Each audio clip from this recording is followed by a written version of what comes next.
নামটো ক'ব বুলি মোৰ নাম মোহাম্মদ আহাদ আলী শেখ। আচ্ছা, এই জীৱিকা শ্ৰম ঠিকা সমবায় সমিতি ইয়াৰ আপুনি কি হয়? মই সম্পাদক পদত আছিলোঁ। সম্পাদক। আচ্ছা, আপোনালোকৰ এইখন মানে সমবায়ৰ পৰা মানে বহুত মানুহে কমপ্লেইন কৰিছে যে মানে তেওঁলোকে কালেকশ্যন দিয়াৰ পিছত তেওঁলোকে মেচৰিটি টকাখিনি দিয়া নাই আপোনালোকে। আচলতে ঘটনাটো কি কওকচোন।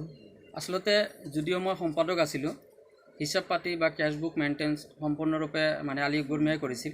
আৰু আলী আকবৰ মিয়া জীৱিকা শ্ৰম আৰু ঠিকা সমবায় সমিতিৰ সভাপতি আছিল। পিছত যেতিয়া মেচৰিটি হ'ল, তেতিয়া সেই মেচৰিটি দিয়াৰ সময়ত পইচাখিনি নিদি পেলাই আমি যেতিয়া বাকী সদস্যবোৰে তাক পইচাখিনিৰ কাৰণে প্ৰেছাৰ দিলোঁ যে পইচা মেচৰিটি দিব লাগে, সি কাৰ্যালয়ত অহা বন্ধ কৰিলে। আমি কেইবাবাৰো তেওঁৰ ঘৰতো গৈছোঁ যে ৰাইজক পইচা দিব লাগে, আপুনি অফিচত নাহে, আমাৰ অসুবিধা হৈছে। সি নাহে আৰু কেইবাবাৰো আমাক তাৰিখ দিছে, যিহেতু মই যেনেকৈ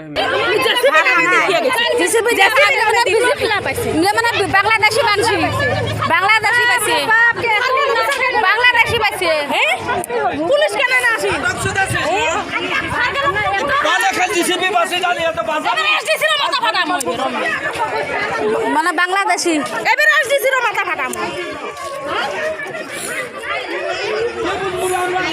আমাৰ লগত তেনেকুৱা কোনো ধৰণৰ যোগাযোগ কৰা নাই। গতিকে আমি উপায়বিহীন হৈ আমি জানিলোঁ যে তেওঁ ধুবুৰী জিলা কৃষক মুক্তি সংগ্ৰাম সমিতিৰ কাৰ্যকৰী সভাপতি হয়। আমি মানে আমাৰ মান সন্মান ৰক্ষাৰ্থে আমি মানে অৱশেষত উপায় নাপায় ধুবুৰী জিলা কৃষক মুক্তিৰ আমি এটা অভিযোগ দিছোঁ, যাতে তেওঁলোকে আমাক কথাখিনি চালি জাৰি চাই আমাক এটা ন্যায় প্ৰদান কৰে। তাৰমানে গোটেইখিনি টকা মানে আলী আকবৰ মিয়াই আত্মসাৎ কৰিলে। হয়, তেওঁ মানে কালেকশ্যন কৰা সম্পূৰ্ণ টকাখিনি তাৰ হাতত আছিল।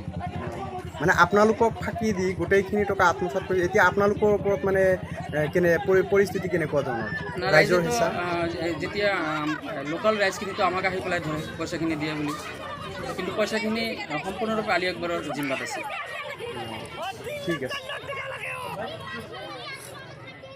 অফিসার সাকেল অফিসার না ওর কথা মধ্যে আমরা 14 বার ঘর ভাঙাবো, 14 বার 12 চাকা ভাড়া করি 10 বার ঘর 10 বার নিয়ে আসবো না।